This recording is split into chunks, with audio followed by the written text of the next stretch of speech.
வணக்கம், இது உங்கள் தினக்கதிர். சனிக்கிழமை மதுரையில் பேசிய அம்மா மக்கள் முன்னேற்றக் கழகத் தலைவர் டிடிவி தினகரன், பாஜகவின் தற்போதைய மாநில தலைமையின் கீழ் கூட்டணி விவகாரங்களை கையாளும் விதத்தை விமர்சித்தார். பாஜக மாநில தலைவர் நயினார் நாகேந்திரனால் கூட்டணி தொடர்பான பிரச்சினைகளை திறம்பட நிர்வகிக்க முடியவில்லை என்று அவர் கூறினார்.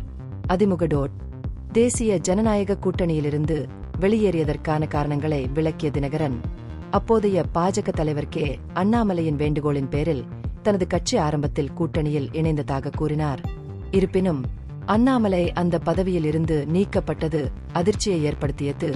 அதைத் தொடர்ந்து ஏற்பட்ட தோல்விகள், முன்னாள் முதல்வர் ஓ. பன்னீர்செல்வம் மற்றும் மத்திய அமைச்சர் அமித்ஷா இடையேயான சந்திப்பை நாகேந்திரனால் உறுதி செய்ய இயலாமை போன்றவை அவர்களுக்கு ஏமாற்றத்தை அளித்தன.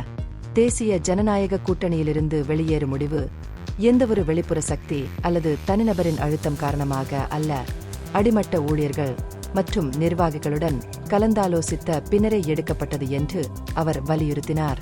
அமமுக நாம் தமிழர் கட்சியுடன் கூட்டணி வைக்காது என்றாலும் அது தனிப்பட்ட வேறுபாடுகள் காரணமாக இல்லை என்று தினகரன் மேலும் தெளிவுபடுத்தினார். மாறாக நமது மக்கள் ஜனநாயக கட்சித் தலைவர் சீமான் எப்போதும் சுயேச்சையாக தேர்தலில் போட்டியிடுவதையே தேர்ந்தெடுத்து வருகிறார். அதே நேரத்தில் அமமுக மற்ற அரசியல் கட்சிகளுடன் கூட்டணி வைக்க திறந்திருக்கும் என்று தினகரன் கூறினார். தற்போதைய இடைவெளி இருந்தபோதிலும் 2026 தமிழ்நாடு சட்டமன்ற தேர்தலுக்கு தேசிய ஜனநாயக கூட்டணியே அவர்களின் முதல் விருப்பமாக உள்ளது என்றும், அரசியல் சூழ்நிலைகளை பொறுத்து கட்சி அதன் விருப்பங்களை திறந்தே வைத்திருக்க தயாராக உள்ளது என்றும் அவர் வலியுறுத்தினார்.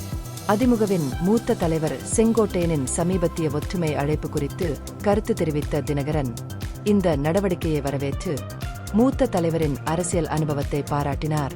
2026 தேர்தலில் அமமுக வெற்றி பெறும் கூட்டணியுடன் இணையும் என்றும், அவர்கள் எந்த கூட்டணியில் இணைந்தாலும் வெற்றி பெறும் என்ற நம்பிக்கையை வெளிப்படுத்தினார்.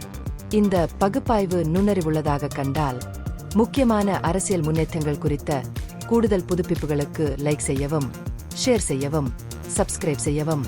இது உங்கள் தினக்கதிர். நன்றி.